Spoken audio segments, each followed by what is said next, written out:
Welcome back to the Firebrand podcast. I'm Maggie Ulmer, and this is a special drop-in episode. This episode was originally recorded on the Spirit and Truth podcast with founder and president of Spirit and Truth, Matt Reynolds, and our guest, Dr. Justus Hunter. In this episode, we talk about the Firebrand Theology Seminar, previously called the Pastor's Theology Seminar. We talk a little bit about the name change and how we moved it under the banner of Firebrand and why Justus wanted to offer it pro bono. We talk about the importance of theology in Christian life and how it really is practical, and a bunch of other fun things like family and Justus singing in the choir. It's a great conversation, and I can't wait for you to hear it. Welcome back to the Spirit and Truth podcast. I'm Maggie Ulmer, and we have a little bit of a different episode today. I'm going to throw it over here for an introduction. Go ahead. Yeah, Matt Reynolds. And we have a special guest with us, Dr. Justus Hunter. Hello. Hey, Justus. Good to see you. Good to see you too. He's a friend and a friend of the ministry, and he's the associate professor of church history at United Theological Seminary, and an author, and a dad, and all of the stuff. Yeah, and, choir singer.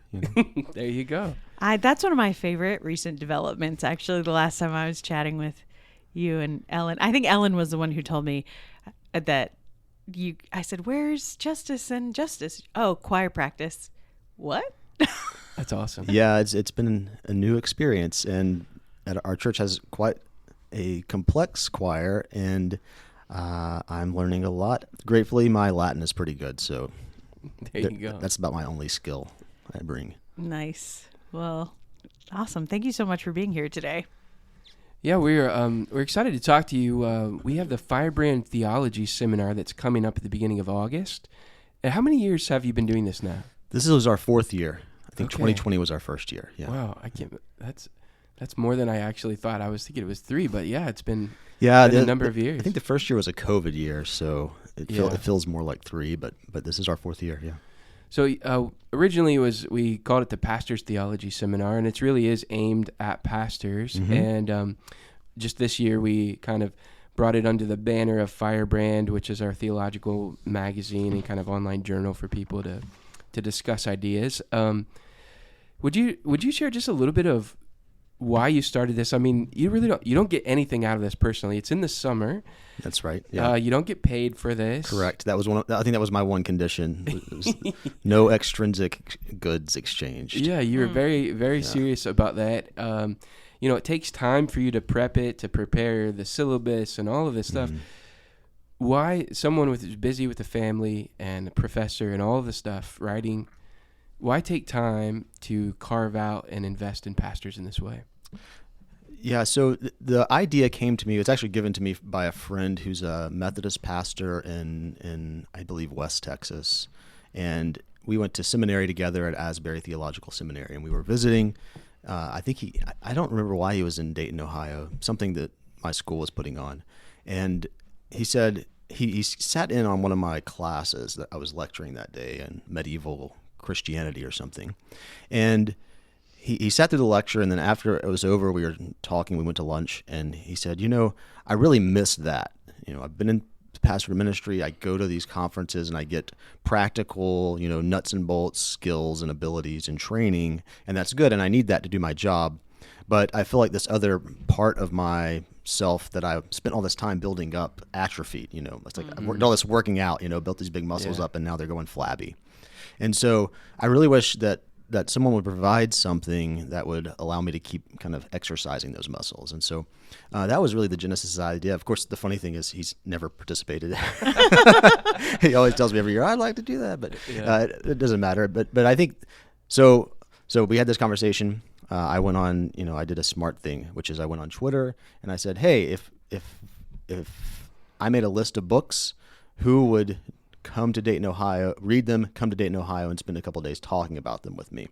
And there was kind of a lot of energy around the idea. And so I thought, all right, we'll try it. Made a list, sent it out in the fall of 2019. And in the summer of 2020, we had our first seminar, which I think we had to move that to online that year. But it just kind of keeps growing energy and steam. I think it keeps growing probably. So I think it's scratching some itch. Yeah, I mean, there's been quite a few pastors who have participated over these years, and they're coming from all different parts of the country. I mean, people are flying in to spend these days with you, and you've also brought in some other professors and colleagues to participate, and it's really has grown into something really bigger than what I think I imagined originally. Theology summer camp. Yeah, it really is. Yeah. I think a couple of things. One is people are curious about the faith, and the faith, intellectually, the faith has such depth that we can just kind of keep, going deeper and deeper and deeper and deeper. There's no intellectual rest in this life. That rest will come, when we receive God in the life to come. But for now, we receive the gift of faith. The faith gives us this appetite to know God and become intimate with Christ. And that manifests in every aspect of our being, including our intellect. And that's I think that's why people, I already have an Master of Divinity, which we require that in order to participate. But I still want to keep reading more and more and more. And so I think you just feed that. And if you feed it good meat, good material, then people will just like, you get hungrier and hungrier the more you eat, Yeah. So I'm just curious, do you remember what each session has been on over the last few years? I do. So the first year we were focused on early Christian biblical interpretation. Mm-hmm. It's all been early Christianity until this year. Yeah. So the first year, early Christian biblical interpretation. Second year, we were looking at early Christian catechesis. So the catechumenate, which was the institution the early church developed in order to prepare people to be baptized and enter into the church. Since, the church starts out, you don't have tons of Christians, you have to make them. And so the catechumenate was the early church's process. It developed over time. We did a close study of the text together that year. And we just sort of saw, okay, so in the 3rd century, how are people preparing people to leave whatever their pagan or other religion behind and become Christian? And so that was the second year. The third year, last year, we focused on Augustine of Hippo, who's a theologian I like quite a lot. And then this year, we've gone contemporary, and we're working, reading texts written by my doctoral teacher, Billy Abraham. So it kind of jumped all the way to the present. But Billy, if you know anything about his work, he's very interested in those early Christian traditions as well.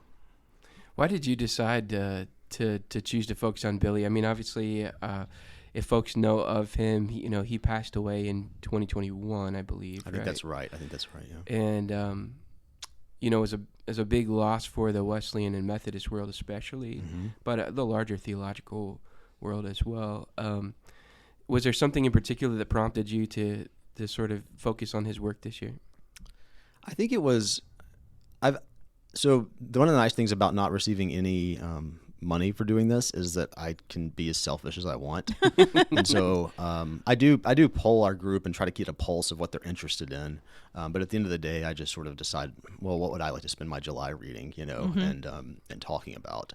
That's a big rock, heavy rock in this this scale. So I think it was last fall, was about a year after Billy had passed, when I was deliberating, and I just kind of wanted to go back and read through his body of work in kind of one sitting, which I'm doing. I think I'm in the middle of a 3-week period where I'm just reading Billy Abraham every day, and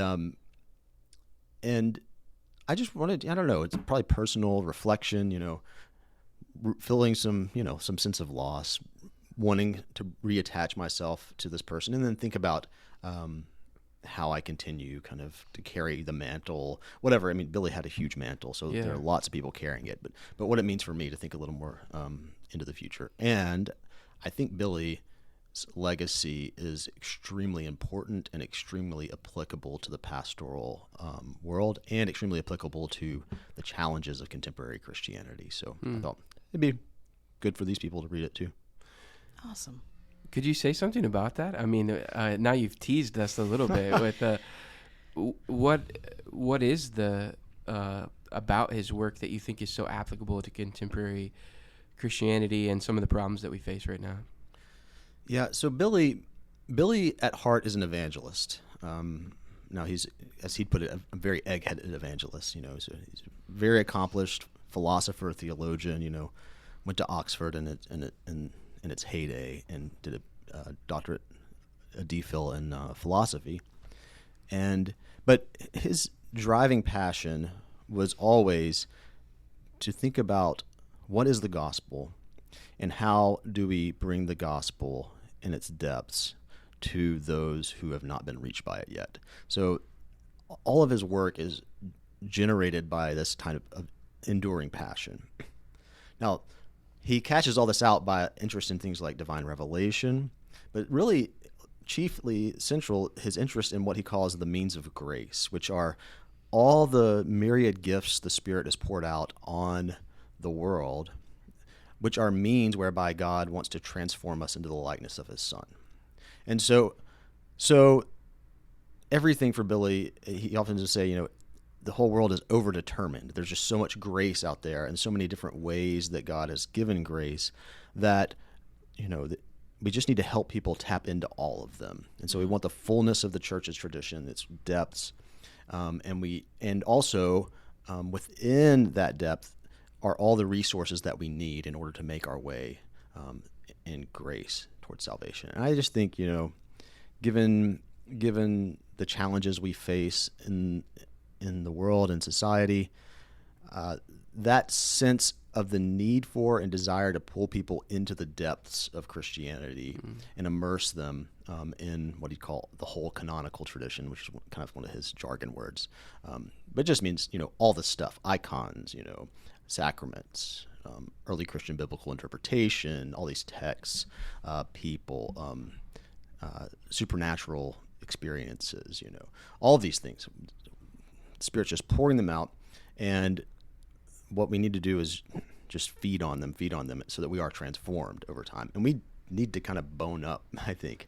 And so Billy gives you a whole philosophical, theological way of framing that then drives, and I think you probably hear some of my energy comes from him. It drives a desire to engage the tradition, to receive the tradition, and be transformed into the likeness of Christ in imitation of those who've gone before us and whose legacy we carry on forward. So I just think that's something I want to push. Yeah, that's amazing, guy. The way that you just described that couldn't be any more sort of on point for where we are at in the church. And maybe it's just always on point. Maybe that's the idea, right? Yeah, I think that's right. I think that's right. Certain crises help you see with clarity things that become obscure when there isn't crisis, Yeah. And Billy helps us with that, I think. I think one of the questions I have is where are our areas of sort of vulnerability or weakness right now in that spectrum? I feel like if you look at this whole spectrum of church history, which well, we sort of tend to, for various reasons, cultural, sociological, all kinds, lean into some things and lean away from other things. And, I'm gesturing to Matt. We spend a lot of time on the ground in churches, and we do a lot of just listening and in some senses, diagnostically saying what's going to happen here at this church. And I often spend a lot of time thinking, if I zoom out and I look at everything that we've seen, what is the thing that is missing right now, or what are we addressing most commonly? And so I'm just wondering if you have any sense of that yourself. You deal with a lot of pastors, a lot of students. Yeah. So a couple of things. One, in terms of what are the big challenges, I think you're asking, and then maybe what do I see God doing in response to those challenges? Yeah. That's how I'm going to take the question and go. Do it. Right. I wasn't so super clear. Sorry. That's okay. So I think we are every day engaged in a war over our attention in our society. It is a battle for your attention from the moment you wake up in the morning. And I don't just mean, it's a battle for my attention because I usually wake up because a 3-year-old is yelling at me. But that's good. That's natural and that's human. Okay, that's a human demand for attention. That is actually an invitation of grace. But social media is a demand for attention that is different. Yeah.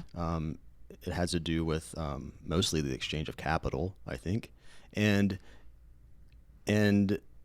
it works by absorbing as much attention as possible and giving you as little in return, so that you desire to give it more of your attention, thinking it will return more, and it returns less and less and less. And I think social media is just a good example of so much in our society that works this way. And sports do this to you, I listen to a Braves podcast every single day, pretty much, and I know if I listen to two of them, I've done, I'm less happy than I was if I just listened to the one. So, but I think everything works this way in our society, especially, and I think people have gotten really smart at figuring out how to take your attention and then absorb your money as a result of it, mostly is what they're after. And that, to me, is the most threatening thing I see our students, for instance, struggling with. It's very hard for people to sit down and find quiet, just for prayer, most importantly for prayer, to cultivate silence. I have this app. It has a holy hour feature, and I remember opening it, and I thought, holy cow, who can sit for an hour? For a holy hour? Are you kidding me? But it's not a preposterous idea. It's actually, an old one. And my students, I see they struggle with this. It's hard for them to sit down and be silent, and then to find that mode, then to have a deep engagement with another person through a text or through just dinner together with your family. So I think that's really the huge. We have to just be aware that that's always going on around us in our society. Yeah. And just to clarify, when you say text, you mean a book? A book. No, yes. Right. No, it's right. No, not a text message. No, that's right. With a book. Yeah, with an artifact produced by a human involving words. Yeah. You told me I could be geeky, so. Yes, no, I knew what you meant. I just wanted to make sure.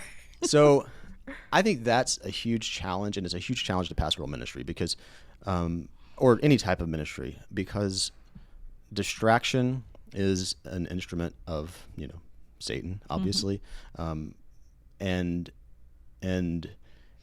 the opposition. So I think being distracted is the ideal place to put a pastor if you want to slowly increase their gravity of sin in their life. And also distraction makes it easier to hide parts of yourself if you're distracted, to withhold yourself. I see this in myself with my kids. If I'm too tired to kind of be present to them, it's easier just to pull my phone out and be distracted. And then before I know it, what I've done is I've grabbed and clenched at a little bit of myself to hold that back from someone else. Yeah. And it's the same principle. The more you grab and clench, the less you have at the end of the day. So, sorry, this watch and table are not cooperating. So I think that's a huge obstacle, and it invades all of our spaces in this world. So, what's the solution? Now that's a good question. I think that I like to use language of war and opposition because it is a battle. I think you have to be aware of this, and therefore take steps to, be strong, know how to lock arms with others. And I think the key is you have to be willing to do weird stuff, probably is what I would say. So I was at church last Sunday, and the pastor was saying, one thing we've lost is a willingness to mortify our flesh. Yeah. Said mortification is one big, it's not a common word. We don't talk about it very much, but the killing of the flesh, and said, so for example, we also have lost this sense that when we mortify our flesh, we are overcoming sin in our life, but also defeating sin in others' lives, for the sake of others. It's sacrificial. And we see this all the time, right? Yeah. When I mortify my flesh and put my phone away, I prevent sins that I would commit against my children by being present to them and by developing those relationships rather than being absent to them, which we know how that spins out is bad. So he's talking about this, and he said, what if you took a cold shower every Tuesday and spent the time, praying that this might be an act of, sacrifice for your family, and just pray for your wife and children. And so that's kind of weird, just take a cold shower, now I do remember my youth pastor telling me to do that at one point for another reason, but I think you need to, disrupt that constant thirst after distraction and comfort and ease and the avoidance of pain, suffering, and sacrifice for the sake of others. I think that's kind of the antidote. My students don't love that I'm happy to make them unhappy. But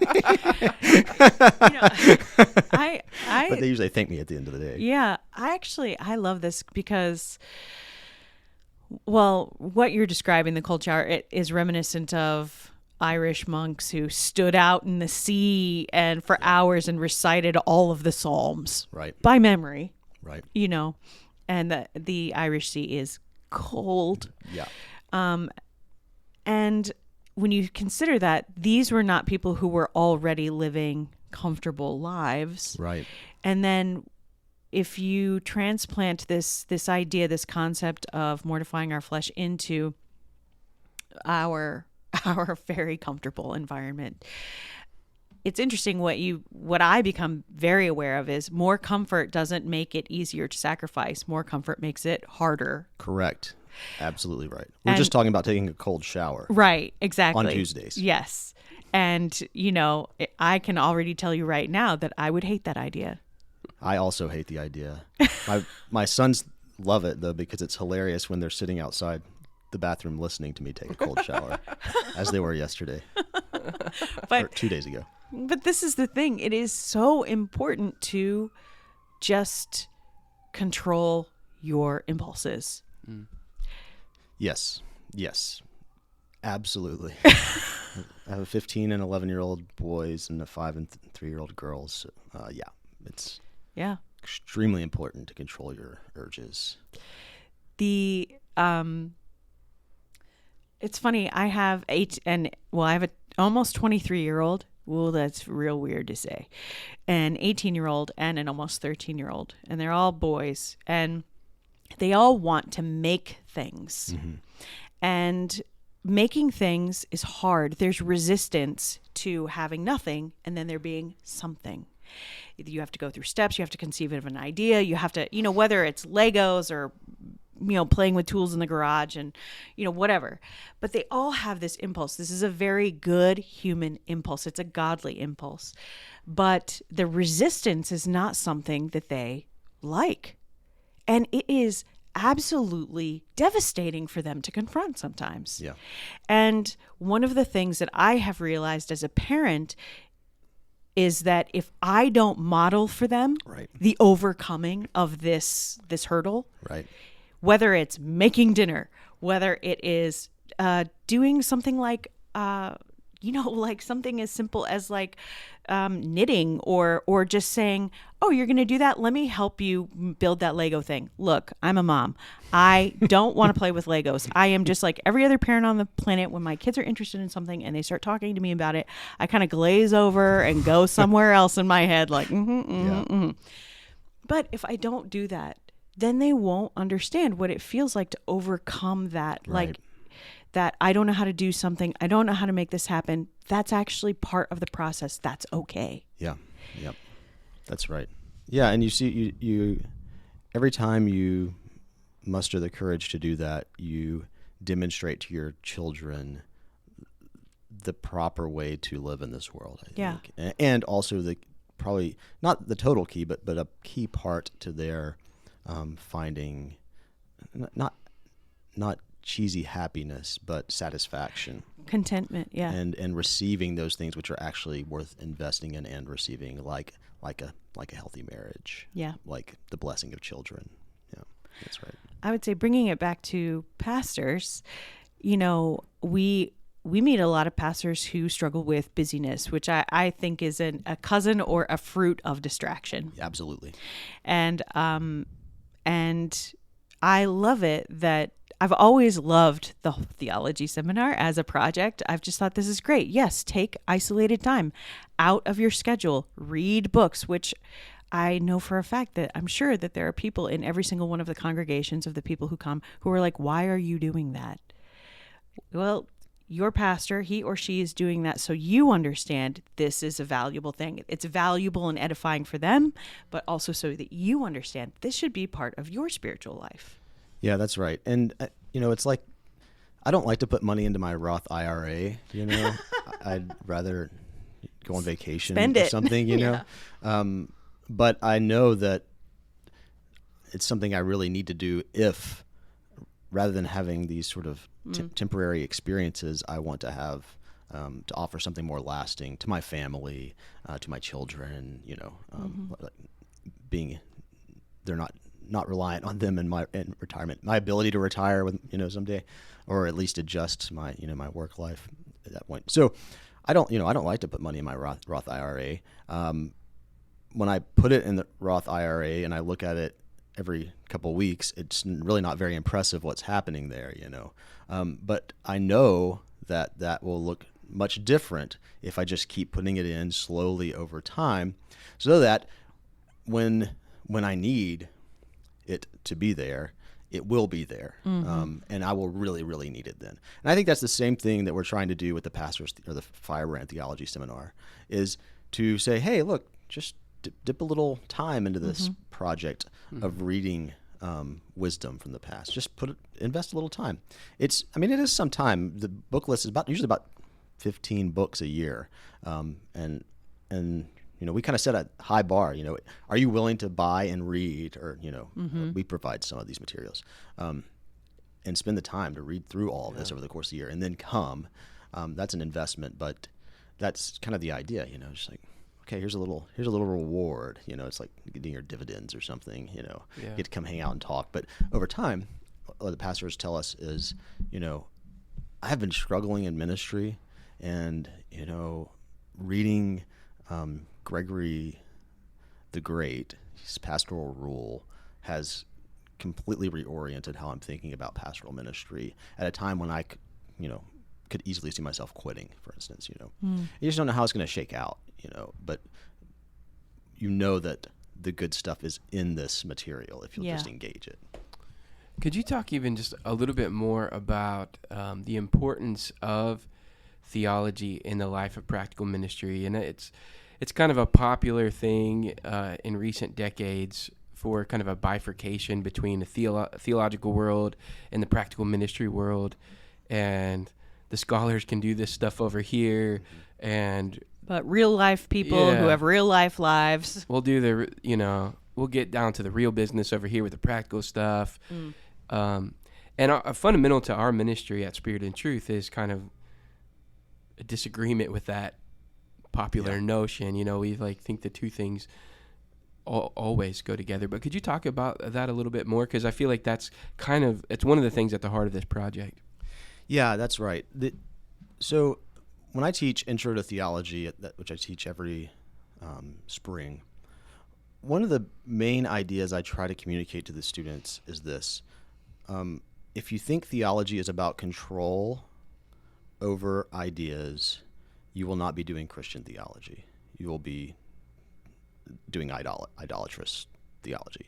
That is to say, and I think this is actually a very common thing when people rightly rebel against this kind of idolatrous, disordered mode of theologizing, which is very prominent among us, which is I'm going to consume, know, and then wield all the great ideas over you people that don't have them. Does that make sense? And I think so. I'm as opposed to that mode of theologizing as anyone. Theology, though, at its essence, is what I would describe as a contemplative exercise. That is, you're contemplating something. Just like I kind of like analog watches. I find them. Yes, Maggie's got an analog watch. I do. I guess this is analog, but it's actually battery powered. But you contemplate it. I have some watches with all these really interesting, mechanisms inside them, which I don't comprehend, but I would like to. And I sometimes look at them and I watch the gears turn, and you just sort of, wow, what a thing, that someone does. How does that work? It invites you, right? when you contemplate something, when you marvel, wonder at something, it invites you in then to come and learn and reorient your understanding around this new information that you have. And I think that's kind of the key mode of theology key mode in which we should do theology and posture ourselves in the task of theology. Contemplative. I think I said earlier, the gift of faith comes with a desire to transform all of yourself into Christ likeness. And in the intellectual domain, that means the gift of faith gives you a desire for understanding, a pursuit and hunger and thirst for understanding. And that means that what we do can never be about control, because this is all the language I'm using here is receptive. It is a posture of reception of faith, and then the faith itself draws you to receive more understanding, contemplating what has been shown to us. This is fundamental, because you won't make any sense of the way mystery works in Christian theology, for instance, if you don't have this fundamental posture. Because the fundamental mysteries of the faith, like the Trinity, like the mystery of Christ's personhood, they exceed our rational grasp. They are given and revealed to us by God. Christ comes and shows us and teaches us. But as I say to my students,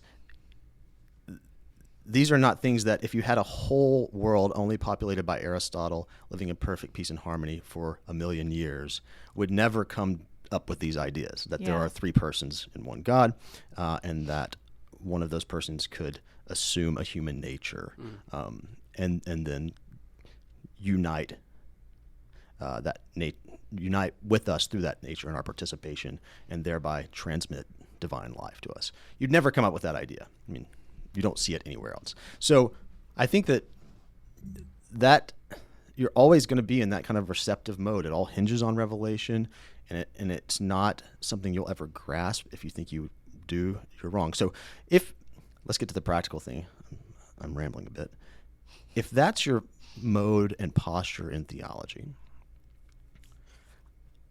what you're doing there intellectually is posturing your mind in the same manner that all of your being has to be postured in order to live the Christian life.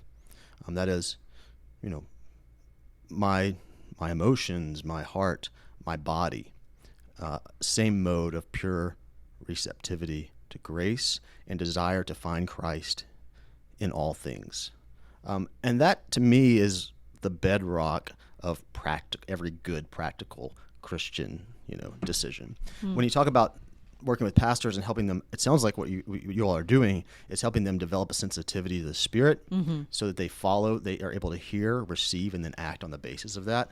And that's really important, again, going back to the idea of distraction, because especially, I think, in the church world, it's full of distractions and demands that also want your capital, which is your time and your resources.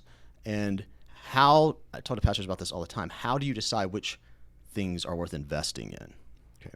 Well, you've got to have a posture of not control, not my agenda, but receptivity and sensitivity to the Spirit, and willingness and boldness and character and virtue to actually walk that out, whatever the cost. And so I think it's all integrated, probably, it sounds like, but it's not easy in the way that it's hard to package and condense into like a 3-lecture weekend seminar thing.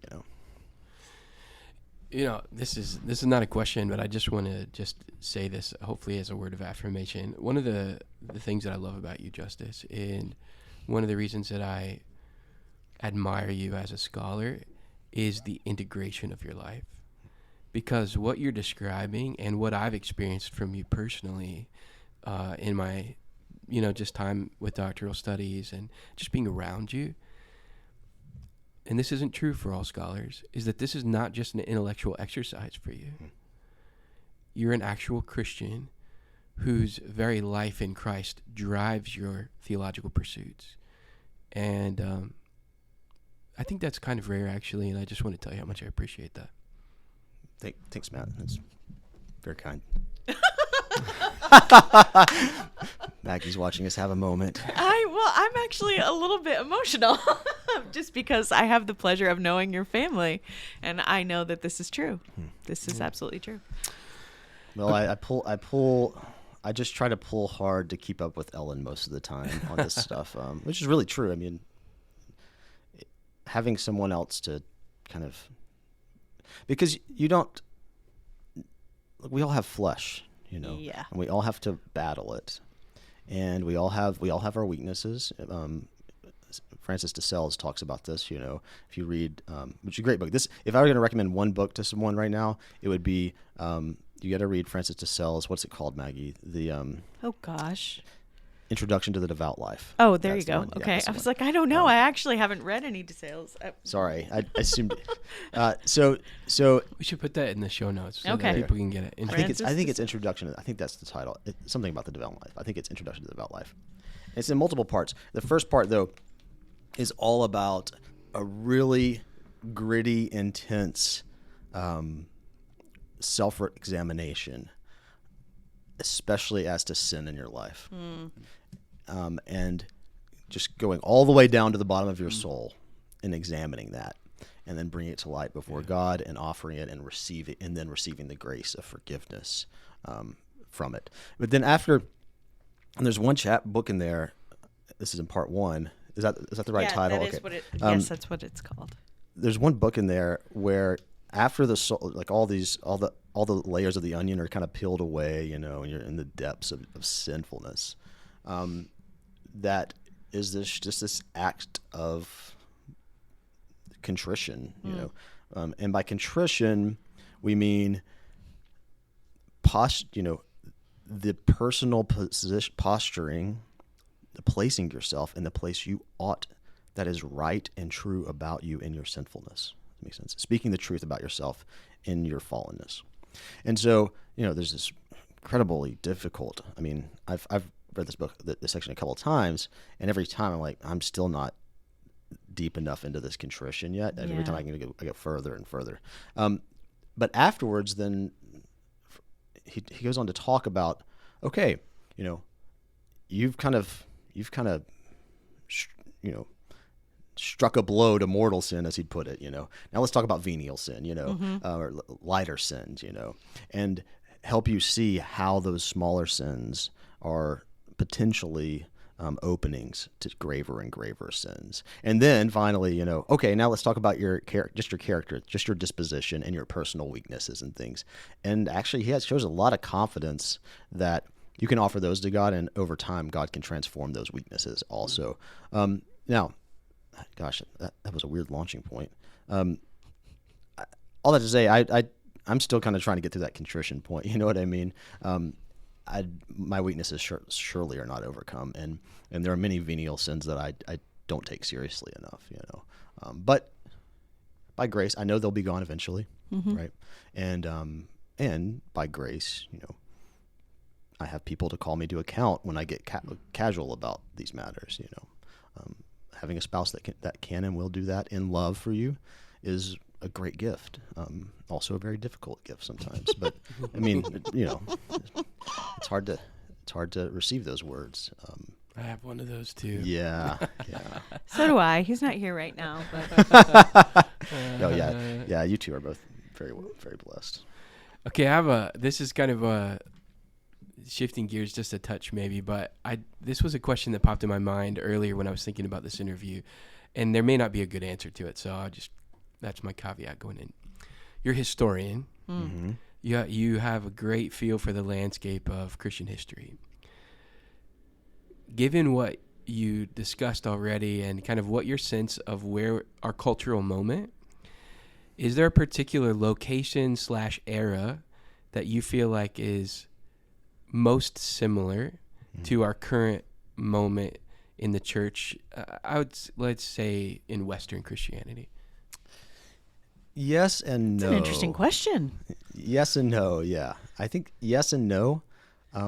So similarities. One is,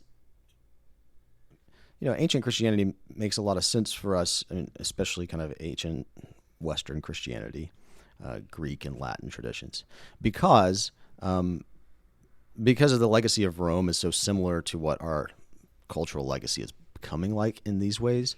One, kind of radical marketplace of ideas that Rome was. Rome's genius was, we'll just absorb you, but give you a ton of autonomy and freedom, as long as you just let us attach this little mechanism that's going to make your life better anyway to it. And what that means is you had this empire which united all these people with all their distinct heritages, including their religious heritages. So polytheism's great for this. It's like, sure, keep your gods. We'll just add them to the list, and just as long as you'll keep, this one we put this one extra one in there, who's attached to the emperor in a certain way, then we're good. And I think increasingly, America's got a ton of gods at this point. Yeah. It seems to me, it's sort of now it's different because our gods come in the aftermath of the decline of Christianity, and these gods, it seemed to me. I'm using little g gods, okay. Many of them are probably demons, but they're not grounded in things like my people and my family's heritage over a long period of time, right. And identity. They are what crops up when you've ripped tradition out of an entire place and given it sort of a no heritage, and so what are they? They just the potentially infinite projections of human desire outside of us that we will just run after and try to absorb and satisfy and never will satisfy us. So I think in that way, so what does that mean?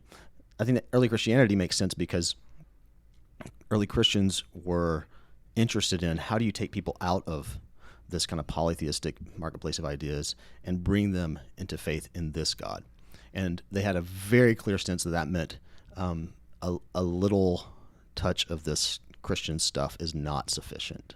When we looked at the catechumenate, it could be a 2 or 3 year process involving serious penance, repentance, prayer, learning the faith, the basics of the faith, and then also, a series of exorcisms and rejection of the gods that you're casting off, and a clear understanding of what it was going to cost you. So I think that's why a lot of people look at early Christianity that way. So I think it's similar in that way. I think it's distinct in the other way, and that we really do live in the aftermath of the decline of Christianity as sort of a key piece of our society, and as a result, it's much easier. There's no curiosity of the new for us. Does that make sense? Yeah. In Rome, let me tell you about this new God. And like, oh, okay, interesting. Tell me about this new God. What? He walked around? He died on a cross? What are you talking about? We can't generate that. Instead, I think we have to become Christ's ourselves and say, come be with me and see the life I'm living, and what it looks like here. And it's going to be, that will be attractive probably. So I don't know. I'm not big on that kind of. Yeah. You know me. Matt was my student. I'm always like, oh yeah, this is getting too simple. We gotta make it more complicated. It's not the same. Every challenge is new. God is powerful and will be with us and will renew and invigorate the church and give us the gifts we need for the present. And I think God is doing that. We see it in many places. But nothing's new under the sun. But there are variations in the configuration. The other piece, actually, the one other piece I was going to say about early Christianity is Rome was decadent, and we live in a decadent society. We live in a society where once great institutions have deteriorated, and we are a people who lack virtue, and who share and spread our vice to one another, and that's exactly what late Roman Empire, that was the exact problem. It was just this kind of decadent decline and disintegration of a coherent concept of a people. Now the church is that, but the church has got to be that. Yeah. One of the Justus knows this. I was a homeschooling mom for a number of years, and I think I've probably said this, but the medieval period of history is one of my favorites, and one of the late ancient into medieval. Just I could read those things all the time. But one of the things that I just was so fascinating to study with my kids was this late Roman Empire period of time, and then also the interesting sort of related but not entirely related, but the period of time where the Christianization of, say, for instance, Nordic tribes like Vikings and things like this. And it's fascinating because they were so violent. Mm-hmm. They were so almost inhuman and cruel in their approach to outsiders and the people that they were conquering, and yet they became Christians. Yeah, they were converted. Yeah. Through those whom they the history's all messy. And, yeah, it's all very particular, different places there. But yeah, I mean, talk about terrifying when have you seen the show The Vikings or what? Vikings? I watched a little bit of it. No, I can't watch that. No. I watched a little bit of it because I'm interested in the history. Yeah. And but if you've seen, I'm not pitching the show necessarily. My mom loves it. But you see them, riding in toward Paris. Mm-hmm. And what a horrifying prospect for the Christians living there. But then over time. Everything's Christianized somehow, and I think that what's really fascinating about what happened in that period of history, from the church's perspective, is conversion was not easy. Conversion was very difficult, but it was accomplished. That is to say, all these peoples became Christians. Mm-hmm. And one thing we saw when we studied the history of the catechumenate is it dies in the 6th century. Well, why does it die? Well, because you don't need to convert anyone to the Christian faith. They are born into it, everyone in the whole society.